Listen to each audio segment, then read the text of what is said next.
Shannon Harris. Thanks for tuning in to Window on Wilmington. On today's show, we will discuss the struggles involved with addiction recovery. IT Works will have program updates for us. We'll tell you about the Life Center at the Life Health Center, and we'll also talk about House Bill 39, which is the Delaware cannabis decriminalization law. But first, after a 15-year hiatus, the African Festival and Parade is back. 4th District City Councilwoman Hanifa Shabazz, who is also a co-chair, and Raye Jones Avery, Executive Director of the Christina Cultural Arts Center, join us now to tell us all about this year's festival. And welcome, ladies. Thank you. Well, we're glad to have you here. 15-year hiatus, 15 years, yes. And I think I remember because I met you probably 15 years ago on this show outside talking about the festival. Okay. Well, see, time does repeat itself. God, it's like a full circle, right? Yeah. So after 15 years, why'd you decide to bring it back? Well, we decided to bring it back because the people asked for it. The people have requested, when is the festival coming back? And there's not a cultural celebration in Wilmington for us. So my sister and I, Zinga, has been talking about it with different people, and she pushed and pushed, and we said this year we're definitely going to bring it back. So we're bringing it back.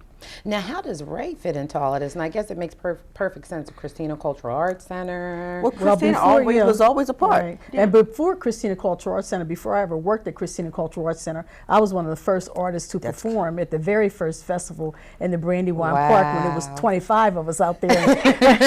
and it grew to over 20,000 people. Yes. Wow. Yes. So Christina's always been a part. Wow, so that was a natural connection for you to come back on board with this. Absolutely, and Christina Cultural Arts Center, as you know, our mission is to celebrate those cultural traditions that are, very much a part of African and American and world culture. So that the festival, African Festival, celebrates world culture because we are all over the world, and we have children in our community that they don't even know that they are from African descent. Right. Now, how would they know that? Because it is our responsibility to teach. And that was another reason why we brought it back, because our community needs to know. It's something we felt that they needed. They need to know their roots, where they come from. And I recall when the festival was in its high spirited time, I mean, it was such a thing of pride through our community. Our young people joined all kinds of drills and drum teams because they wanted to participate in the parade. Entrepreneurs was born from that. Creative art came out of it for our marketplace. So it's something that was needed. And not only that, the resources and the programmatic information that we shared during the festival. So we need that right now in the community. So it's put on our spirits to do it. I called upon our partners from before, and it's going to be here on August 1st at Kirkwood Street Park.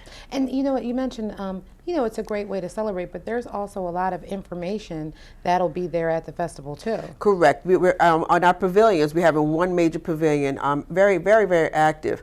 And some of the things that would be taking place there will be, we're going to do mental and physical health screenings, and we're also going to have educational institution there that's going to tell you, yes, you can go to college and what it would take for you to go to college. And also there's some other creative expressions that's going to be taking place there. We're going to do African drum making.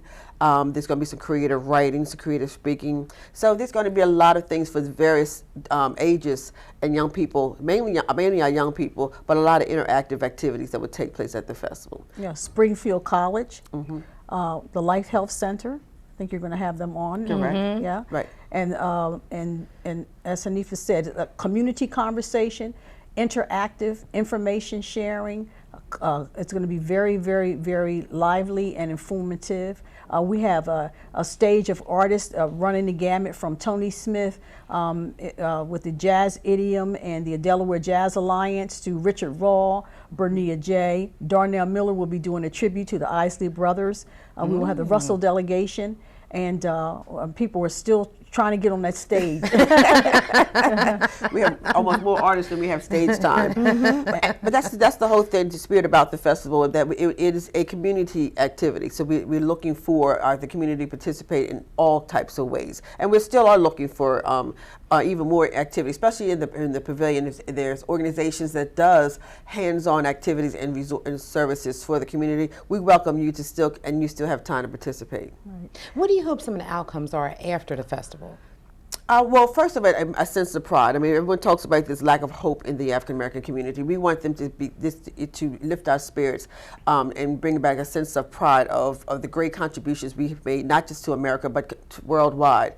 Also, just the unification of us coming together to see that we collectively can do things positively. We can resolve our own issues. We can pull our nickels and dimes together to make something happen, and just family get-together, because the festival always was a family event. People scheduled their family reunions and their family weekend outings around the festival, and you can still do that now. So we believe that's with using the 7 principles of Kwanzaa: the cooperative economics, the cooperative collective resource responsibility, faith, purpose, all of those principles of Kwanzaa, we feel we want to rejuvenate that in our community. And we will have representatives from cultural organizations from Cameroon, from Ghana, from Liberia, from Nigeria. And so we'll have an opportunity to reconnect and connect with our brothers and sisters from different African nations. It will be right at the Kirkwood Park on Saturday, August the 1st. This is good. From noon to dusk. From noon to dusk. Look, and you mentioned that you're going to have Richard Raw on, and he's a great local artist, and we've had him on here, and he has a new album that's out, right? Conversation. Yeah. So will he be performing some of his? I'm sure he'll probably do some selections from his newest work. And he would also have them available for sale at the festival as well, so people can get them there. And this is a great way for you guys to showcase a lot of the local talent too. And that was really the main purpose of the festival. As Ray stated, when we first started, it was all local artists that were performed on the stage. It's just a way for us to just show what we have. We see a lot of the negative in our community. During the time of the festival, you saw the positive, the creative, the unified, and the resourceful. And that's what we were bringing back to Wilmington on August 1st at Kirkwood Street Park from noon to dusk. And for anyone that's interested in participating, especially in our marketplace, because we still do have spaces open for our marketplace, which is our economic engine, if you can call 302-397-8903. And it's free. There's no reason there aren't any barriers to our community's participation. None. Just come. The mission is free. That's right. And learn about a history and culture and all that great stuff. And it's everybody. We want everybody to come. Oh, absolutely. Everybody. Because we want everyone to know about the greatness of the African diaspora. I go to the Italian festival, the Greek festival. You're international, right? I am That's the way it is to be international. And if I keep my mouth closed, they might think I'm Italian. I like that one. Or Puerto Rican. I go to the Hispanic festival. We blend. And that's so important, because we're talking about diversity. And so here's a way to come and learn, other than what you see in the media, about who the African American community is. And so we welcome everyone to come. So before we go, if anybody wants to find out about vending, if they just want to find out more about who's going to be there, what should they do again? They could call 302-397-8903, or they can email us, africanfestival@yahoo.com, and that's African with a K. Okay. Africanfestival with a K @yahoo.com. And it's at the Kirkwood Street Park? August 1st from noon to dusk. Ladies, thank you so much. Well, I know you'll come back and share with us the success from the festival. Oh, quite sure. And absolutely. I'm sure we'll be hearing about it for many more years to come. It's here to stay. Good work, ladies. Thank you. Up next, Delarf when we return.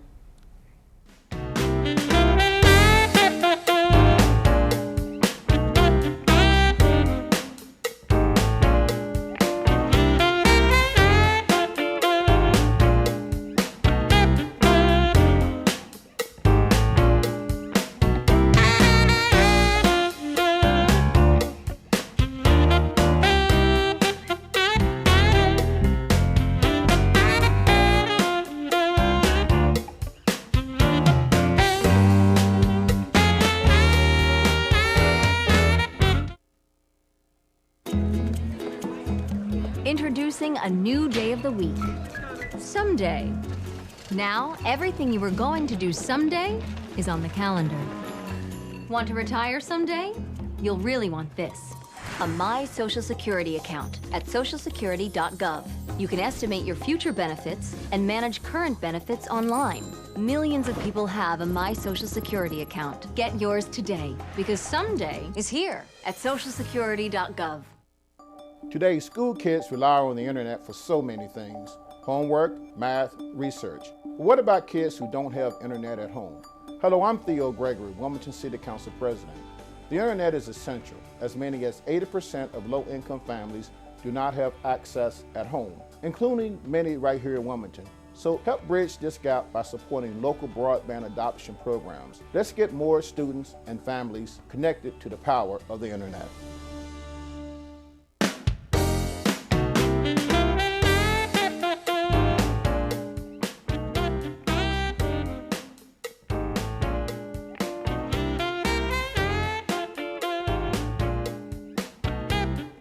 Delaware has been experiencing what the Department of Health and Social Services Secretary Rita Landgraf has called an addiction epidemic. Lynn Fahey, Chief Executive Officer at Brandywine Counseling and Community Services, Inc., and Dave Parcher, Executive Director of Kent Sussex Community Services, join me now to talk all about, I guess, this epidemic. Sad but true. So I guess tell us a little bit about your organizations, because you both work with people that are maybe struggling with addiction and a lot of other things that are going on with them, right? Absolutely, absolutely. So Brandywine Counseling and Community Services has been in the state of Delaware for over 30 years. We actually started off as part of a hospital system and incorporated, and since then have divided the services that we provide into certain categories. We call it early intervention, prevention, and treatment. The treatment services have locations statewide, and that treatment includes individual, group counseling, family therapy, and medically assisted treatment. Okay. The team that treats the clients is a multidisciplinary treatment team. So we have doctors on staff that are both MD, psychiatrists. We have licensed clinical social workers, licensed mental health clinicians, certified individuals that wrap services around an individual who's struggling with their disease of addiction. Mm-hmm. And as I said, some of those folks can do very well with limited treatment and limited intervention, much like a diabetic who can manage their disease through diet and intervention, and then others need much more intensive services. Right. So again, some of that is, it always includes the counseling piece, but then it may need additional medications such as methadone and or Suboxone, Trexon, right. and then also mental health. A lot of the medications used to help mental health diagnoses. So, and then our counseling services can be tailored to the individual as well. So a client can come up to 9 hours a week if needed for counseling. They call that intensive outpatient services, and then less. And then we also have a residential program that's part of Brandywine that treats women and children. So those are the big picture services for Brandywine. Which is a lot, and thank God you have them. Yes, And I yes, guess, thank you. So Dave, yours is a little kind of the same, but just downstate. Yeah, Lynn's done a pretty good job of painting the array of services. We're both like sister agencies. We do provide pretty much the same thing that Brandywine does in the same way, in the same treatment milieu. We have the prevention and treatment, and we have medication-assisted treatment, and also non-medication assisted treatment, depending on what level a person is and involved in the severity of their addiction. Right. We also treat persons with mental illness, co-occurring disorders, often referred to now, persons with both mental illness and substance abuse conditions. I want to ask both of you. I think I'm always surprised when we have AIDS Delaware on, and they're talking about the high instances of HIV in the state of Delaware. And then, I looked at some numbers and noticed that we seem to be creeping up with maybe the heroin addiction problem. I always say, is it because Delaware is such a small state that the numbers seem bigger, or it's kind of hard for me to understand? Well, there's a recent article that just came out in the Milford Chronicle, for instance. If you look at that, back in 2005, there were 10 arrests for heroin possession, and now we're looking at, I think it was 280 some arrests in 2014. Wow. I mean, what a difference. Right. So yeah, it's exploding.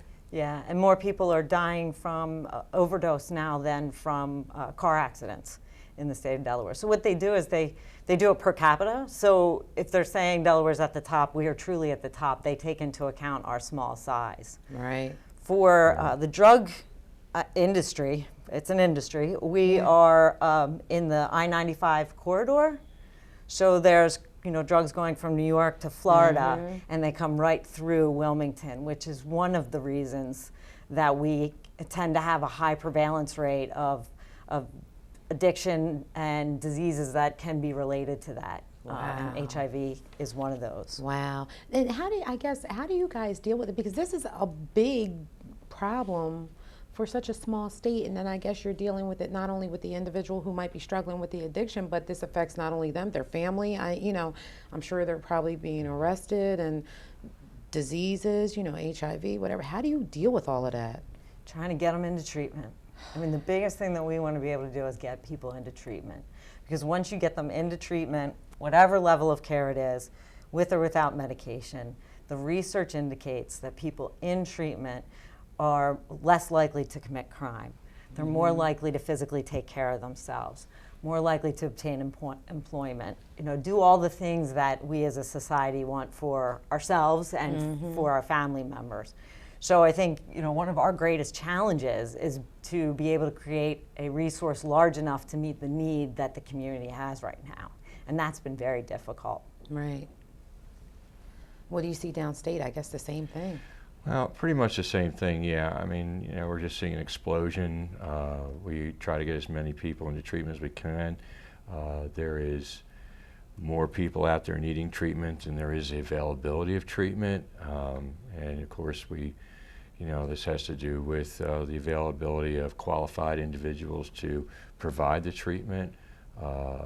Person says it's a workforce issue, financial resources. Right. Those are some of the primary barriers to getting people in. And, our goal is to try to get people in as quickly as possible. Right. If possible, if somebody calls, we'd like to be able to get them in the same day.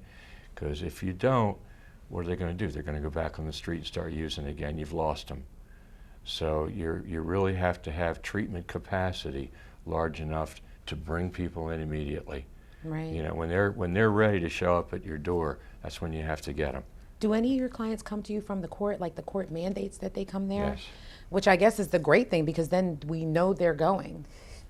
Right, so a lot of the research shows that people can be just as successful in treatment when mandated than when they come in on their own. So that is very hopeful. Right. And what the judges will do will mandate them for an evaluation, and then say whatever the results of the evaluation are, you need to follow through on. So it does provide an extra incentive for someone who may not be ready to admit that their problem is as bad as their family members and their community may see that it is. So yeah, that can be very helpful in getting people to engage. Now, I guess, how do you help the community? And I know this is, you offer these services, which are great, and I'm sure that, listen, I'm happy that you're offering them, because somebody's got to do it, and it keeps these people from being on the street hurting themselves or someone else. So I guess, how do you help with maybe like policing? Because I know the police departments have to look up to you and say, thank you, we got some place to send these people who need help. Yeah. It's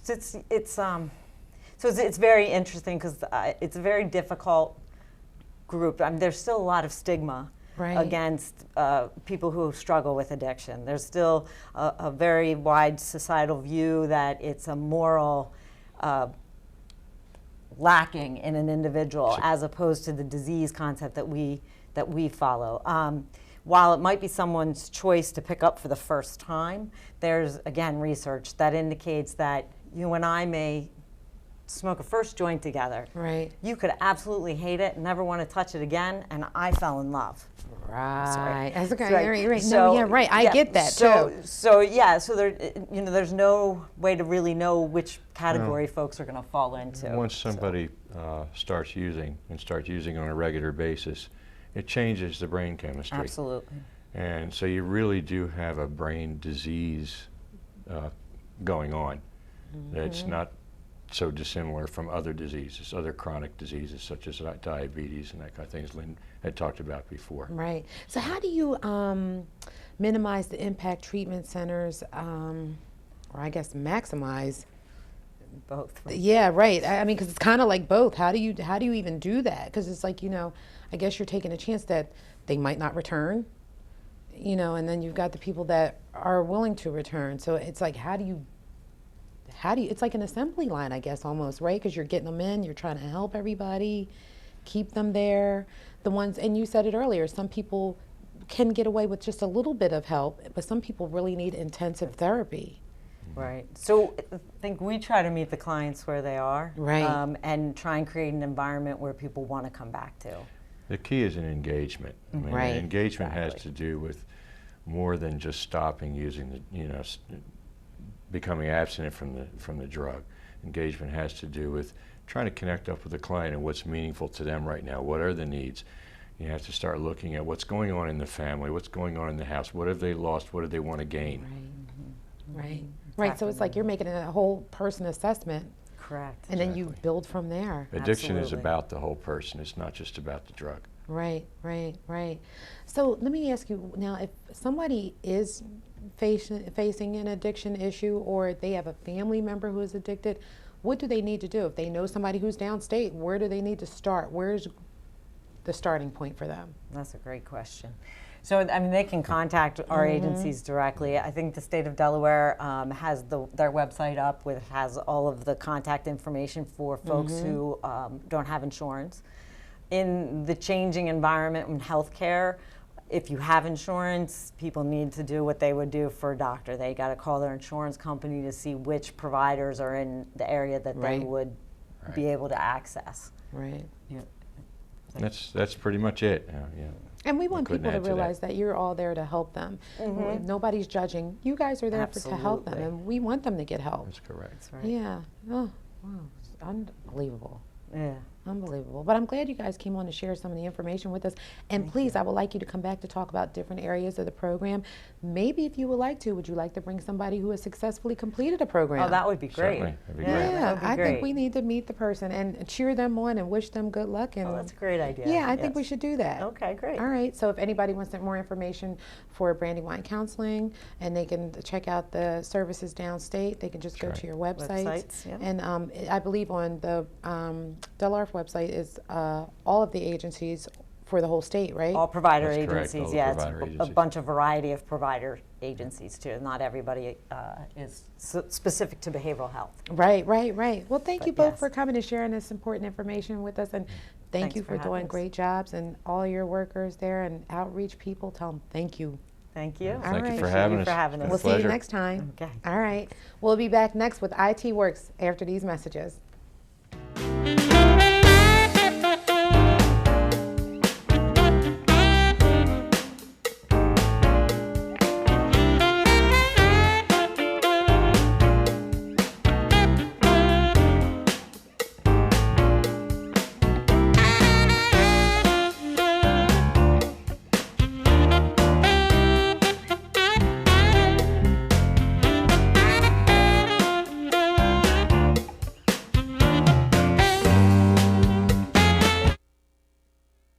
We are your Wilmington City Council, and we're also your neighbors. We're asking you to let us know about your community events, achievements, concerns, and issues. That's why we created a special email address that will connect you to all of us in City Council. Drop us an email about things going on in your neighborhood with Community Events 22 at wilmingtonde.gov. That's Community Events 22 at wilmingtonde.gov. You wanted to be a teacher when you were little, but things changed. Teaching didn't seem that cool anymore, so you decided to become something else. But what would your 12-year-old self say? Amazing things are happening in teaching, so it's time to put it back on your list. Don't try to convince yourself otherwise. You had it right the first time.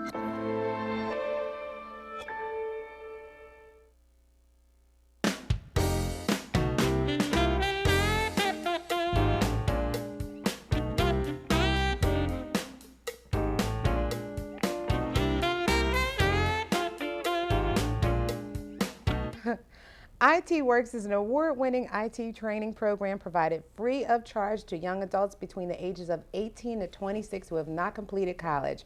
Our friend Mike Purcell is here, and who you said you were an instructor at IT Works, but I got to say this, Mike, you were here with another proud IT Works graduate, Daeshaun Quest.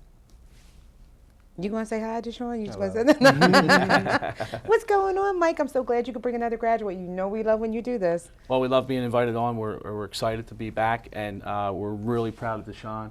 Yay, Daeshaun. So he graduated when, Mike? Spring 2015. Good job. Good job. Part of a very successful class. Yay. Okay, so let me see. How many classes have come out of Wilmington so far? About? Going to say about 6 or 8. That's really We're actually planning our 5-year anniversary for the fall. Wow. So we've been up in operations in Wilmington for 5 years now. That is great. And Daeshaun, how did you find out about IT Works? It was through a job research center. I was just looking, I was underemployed, and I found this opportunity, and I took advantage of it, and I made it through. Do you hear a lot of the kids say that come through the program? Yes, there's 2 key words, opportunity and making it. Right. He made it through just hard work and determination and a great work ethic, and took full advantage of the opportunity. Right. IT changes so much every day, so it's like, what do you teach the kids when they come through? Because it's like, what was good, I guess, 6 months ago doesn't apply 6 months later. Is that true? Right, certainly. It's always changing, it's always evolving, so it's great, especially for students like Daeshaun, who are so interested in their education. But where we're fortunate is we are training partners. So we partner with Cisco. We use a Cisco curriculum. So they're industry leaders in networking and the IT field. So they're always up to date, and they keep their curriculum current, as well as CompTIA. The CompTIA A+ certification is the gold standard for our students, and they update their test and the objectives for their exams every 3 years. So we're evolving with the IT industry, and we work closely with our internship partners to find out if there's any individualized training we can provide, so we can provide quality candidates for them as well. I'm glad both of you just know what he was talking about, because Crisco, what'd you say, Cisco? I was like, is that the cooking one? I know nothing. And what's the other one? I'm like, what is that? Right, I know how to turn it on, go to the internet, and check email. well, we get our students' careers cooking. Yeah. Are you laughing, Paul? That was not, don't laugh at Mike. Oh, come on. And the new guy's laughing too. You had a joke. So how often do the classes run? Every fall and every spring. It's a Okay. 16-week program. And we run simultaneously in Philadelphia and Wilmington every fall and every spring. All right. Now, Daeshaun, where are you working? I'm currently working at Design Strategies, and doing my first contract with JP Morgan and Chase. Very good. Is that something that IT Works helped them out to get? We've placed people with design strategies previously, but Daeshaun went out and found that opportunity on his own. We certainly work with, we have Friday sessions where we do resume building sessions, as well as mock interview sessions that, I'm sure were helpful, but Daeshaun ran with that all on his own. JP Morgan Chase is one of our new internship partners. We have some internships right now, so, but that was all Daeshaun's effort right there. So Daeshaun, tell us about how IT Works has really helped you. Like you ran with it. Listen, Mike says you just went on and did your thing with JP Morgan, and so how's it helped you? Not just job-wise, but maybe building self-confidence, and you meet new people. It basically gave me some structure to my life. It gave me some focus to where I wanted to go, and it gave me something I actually look forward to actually doing for the rest of my career. And I appreciate the opportunity where it's actually launched me and where it's going to take me to the near future. So it's really made a difference in my life. So after the IT Works program, do you think you'll go on further in, your education with IT? Yes, ma'am. I'm definitely looking to that.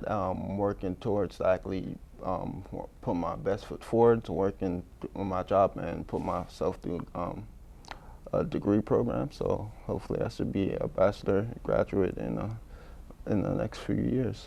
You got to be happy when you hear that. Yes, it's certainly one of the aims of the program is to make sure that we find folks who really want to pursue their career and make sure that they continue to educate themselves, because as you said, in IT things are always changing, excuse me. So if we can get folks who couldn't previously complete a degree program for a number of reasons, to get them back on that path and see them really excel, it's exciting. That's great. And you guys certify these kids, right? So when they're coming into the programs, they end up with certifications coming out, right? Yes, all of our graduates earn the Cisco IT Essentials certification, and then we provide the free vouchers and training for our students to earn the CompTIA A+ certification. We're at about 70% of our graduates go on and earn that certification as well. And Daeshaun, I'm sorry if I keep calling you guys kids, but to me, you're kids. To Mike, you're just a few years younger than him. So he's going to call himself one of the kids too, right? Yes, a number of people would probably refer to me as a kid. So now you got those classes in spring and fall. So next class is starting when? August 31st in Wilmington. So we're in the process of recruiting for students right now. So everyone can go online, and I know our link will be on the screen there. So please go online and apply.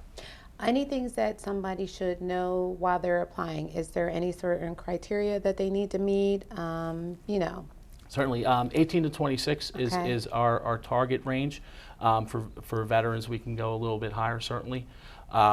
And then as far as qualifications, GED or a high school diploma, and no bachelor's degree. An associate's degree is fine, but we like to find folks who are looking for an entry-level training experience. And I think did I ever ask you this before? Gosh, I forgot what I was going to ask them. Isn't that crazy? Did I forget what I was getting ready to ask you? And it was a really good question. I think you forgot to ask me about growth of the program. Growth of the program, that's a really good question. Yeah, go ahead. We're really excited about growing. You know, as I mentioned, it's our 5-year anniversary. 2 years ago, we doubled the size of the program in the sense we had previously only offered the program in the fall in Wilmington. Now it's the fall and the spring. Okay. And then Philadelphia, as well as some other markets. Around the country. So Tech Impact is the nonprofit that runs the IT Works program. We're a national managed service provider with nonprofit clients around the country. So we're looking to partner with some folks in some other markets, and we're really excited about that. That was the really great question I was going to ask you, but I got another part to the really great questions. It'll take really quick, Paul, I promise. So there's a part one, like this introductory part to IT, like you get these kids off the ground, get them rolling, cert them up and everything, but is there ever a part two where like you help them even further? Is that something that you guys might do? Like, can somebody come back? We have graduate forums, and Daeshaun, you're obviously invited to come back. We have graduates come through and help provide some mentorship on their experience. Right. We feel that they're the best ones to describe the program to current students because they're the ones that went through it. We're working very hard to develop our alumni network. And we have training materials that we can provide if someone calls us up and says, hey, I want to get that next certification. Okay. We can support them with training material or mentorship in that direction, certainly. Oh, great, Mike. Thank you. And Daeshaun, congratulations. It's a great program. You're in good hands. I already told you earlier. You're in good hands with Mike and the folks over at IT Works. Yeah, thank you. So we'd like to see you someday back to tell us what you're doing. Yeah, hopefully soon. All right. Thanks, Mike. Thank you very much. All right. Life Health Center is up next when we return.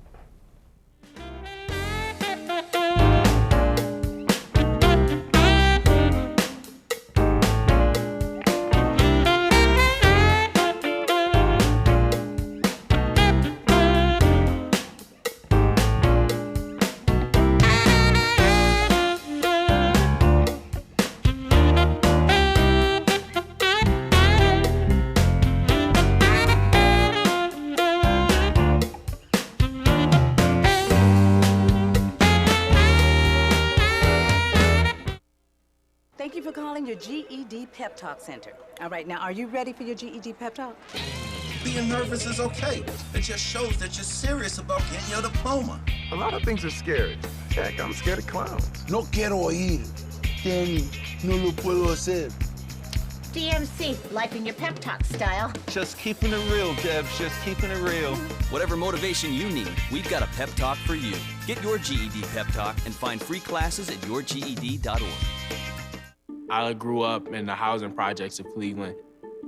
I didn't even know that life could be any better than it was. Education for me has been a way to get away from the agony of what was normal life. I want to be able to impact the community, not just look back on where I came from, but to reach back to where I came from and pull some people up with me. My name is David, and I am your dividend.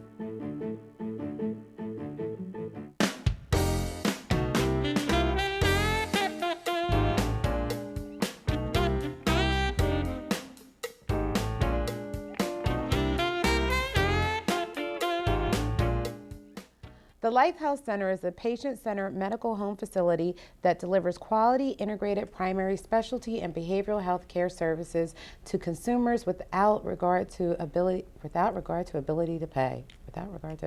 Did I say that right? Yes, you did. I did. Well, I guess I'm just shocked. Without regards for ability to pay. Who says that? But the Life Health Center. And Forrest Watson III and Doris Flowers are here now with the details. Yeah, that's shocking. Without regard to pay. Without regard to the ability to pay.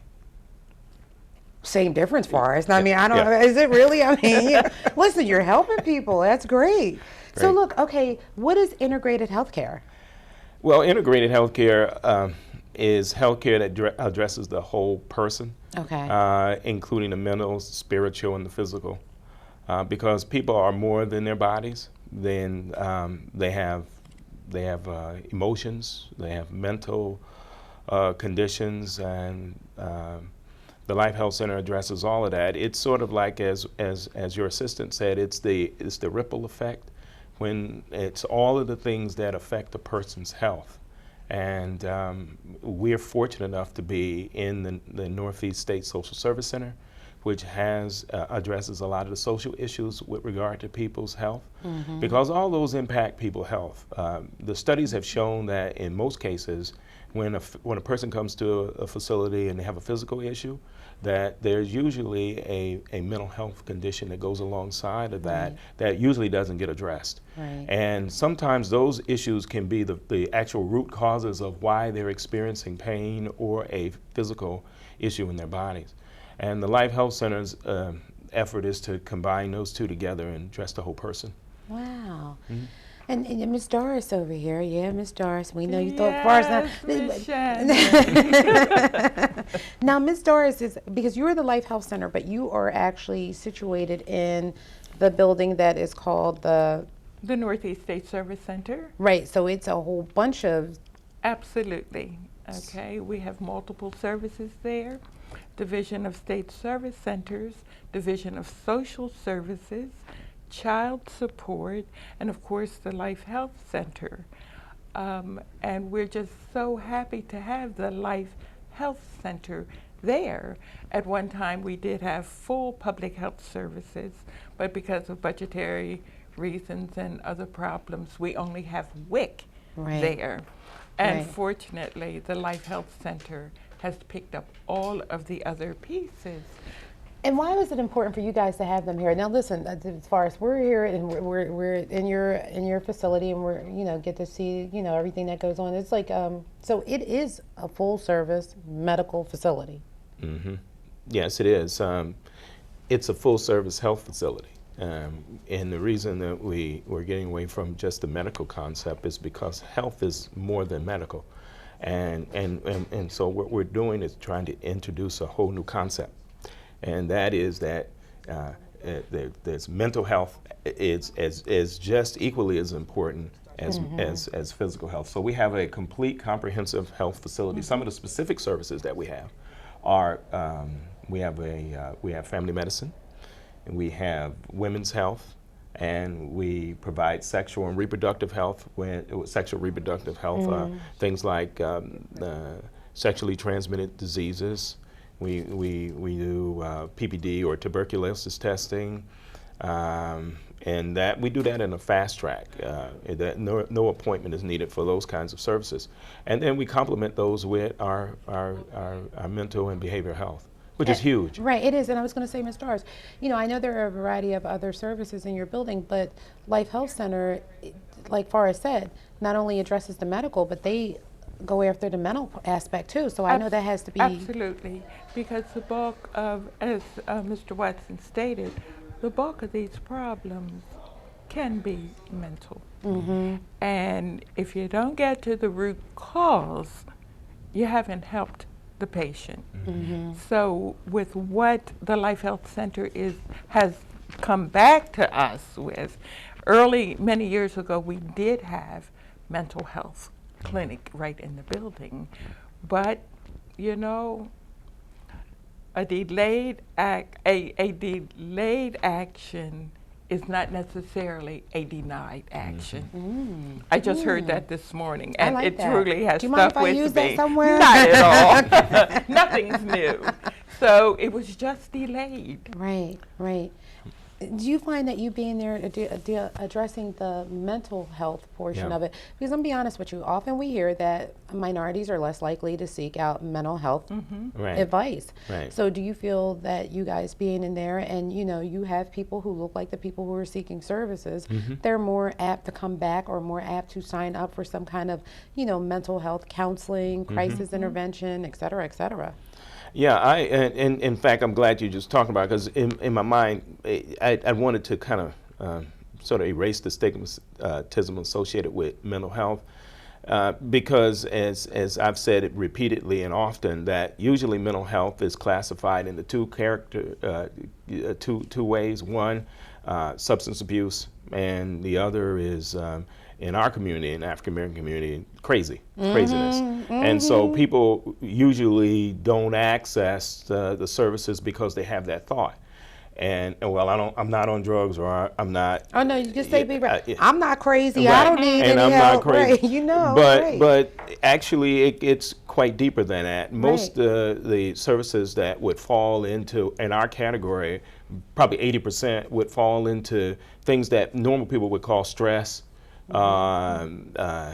Burdens, and we would call maybe some kind of trauma, some kind of exposure to some violent, it's particularly violence in our community. It can cause significant issues within our bodies.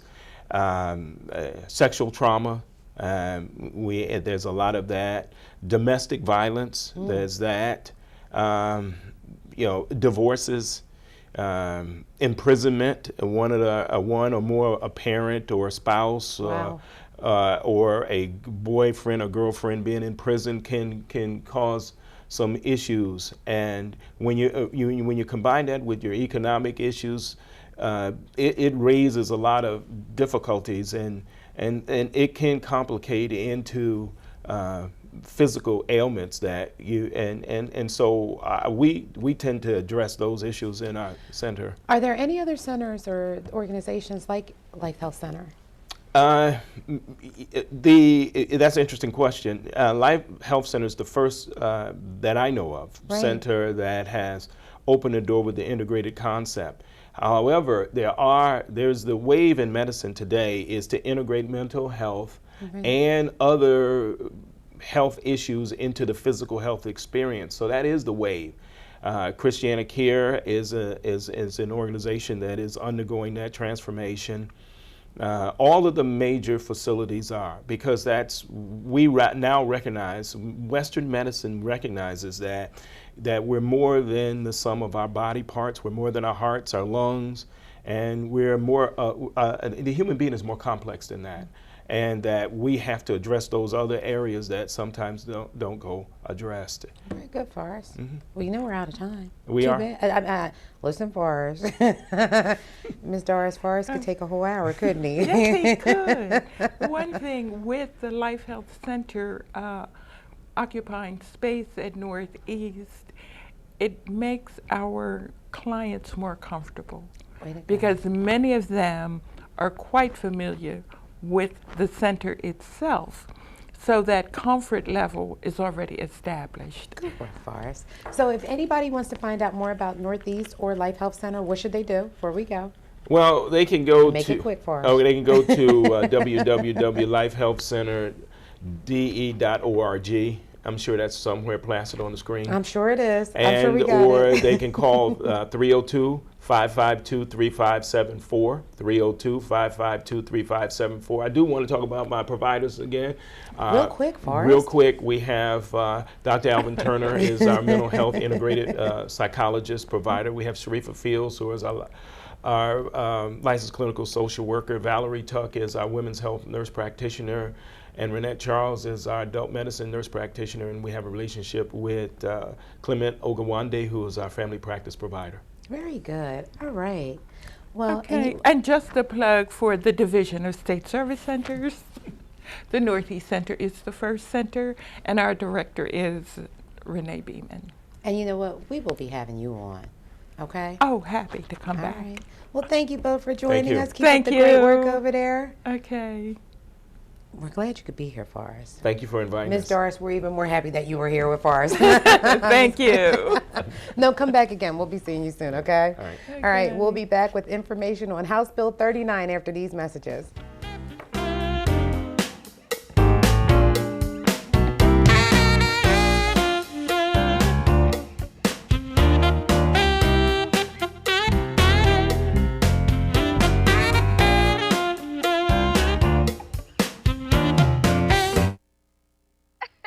Maddie, congrats on paying off all those student loans. Finally, right? How'd you manage that anyway? I started tracking my spending, changed a couple of habits.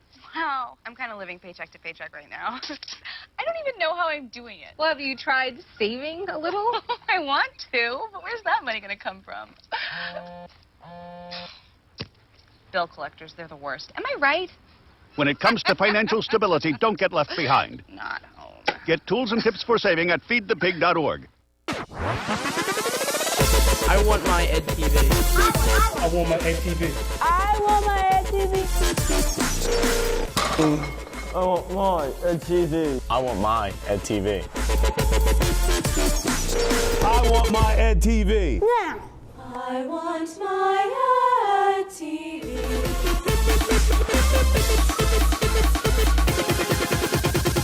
I want my Ed TV.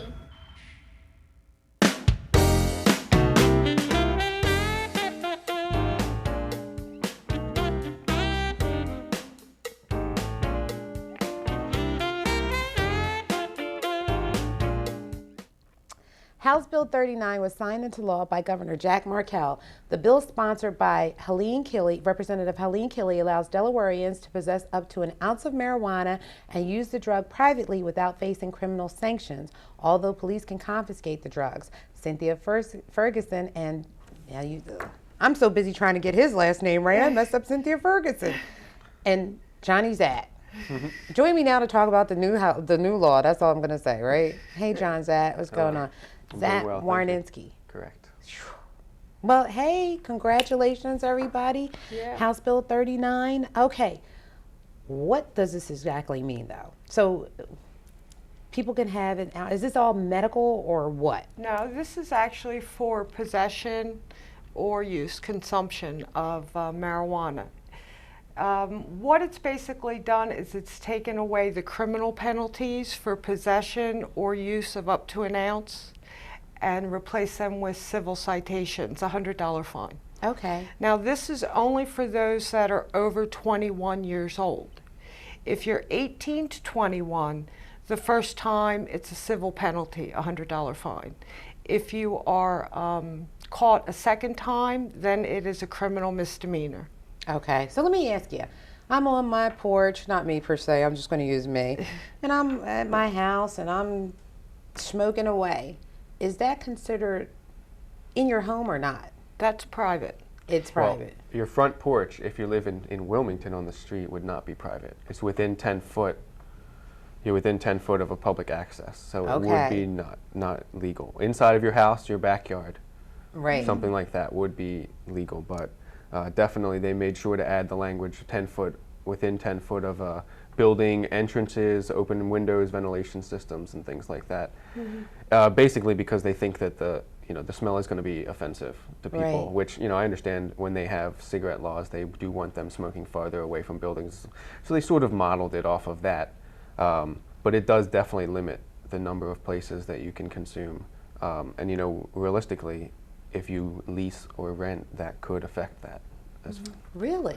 We don't know. I mean, it's up in the air. It's a little bit ambiguous as to what the cops are actually going to do, but primarily bills like this in other states have served to deprioritize cannabis as something that the police are looking for or using as a tool. But they did amend the law to allow the smell to be probable cause for search in the event of like a traffic stop or something like that.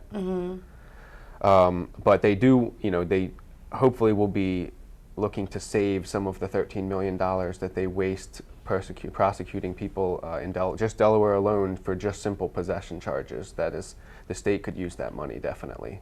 So we're hoping that regardless of the specific lettering, the language of the law, they're going to be deprioritizing it. And that is what the law states, but they could interpret it however they want. Each of the different police districts could do that. Really? Yeah. But it's like John said, and I've got to agree, how much of our criminal system is tied up with people with small amounts of marijuana? Over 2,500 cases. The state spends over $13 million a year for simple marijuana possession. So, that's going to go away.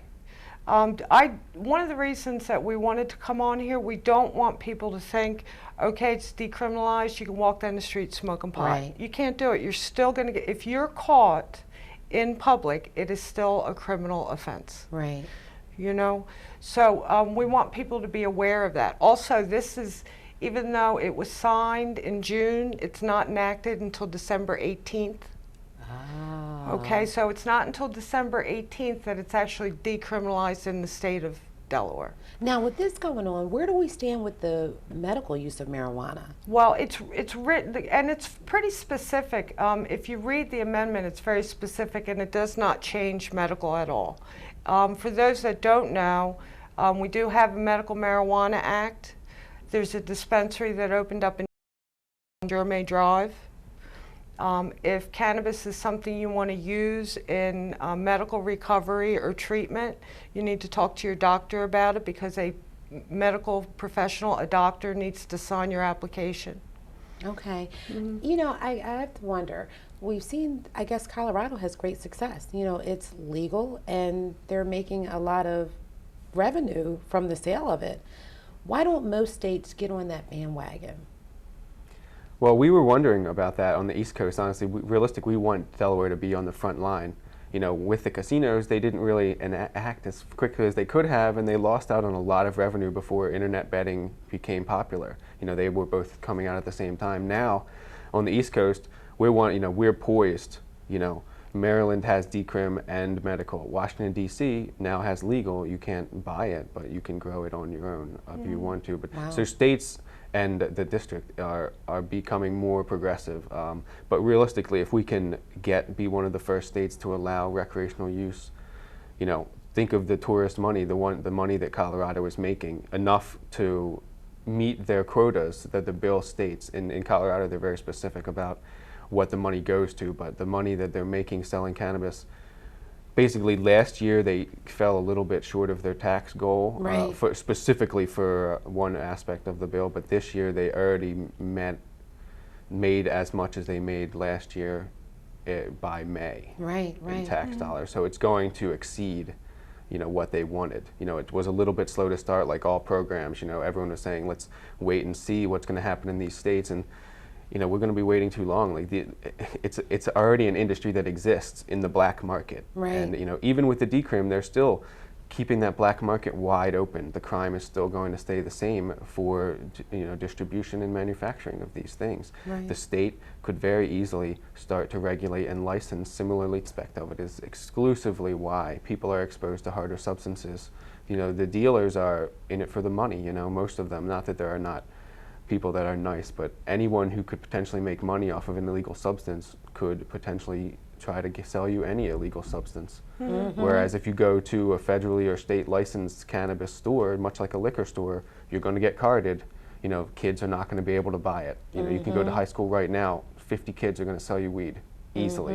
And you know, when it gets legal, it's not like that's going to stop, but it's just going to be a lot easier for them to track everything, and it's also going to be a lot easier for people that want to legally possess it to be able to do so legally and not even have to use, you know, not support that black market that is providing these kids. Now, let me ask you guys a question. I don't think you might know this or might not.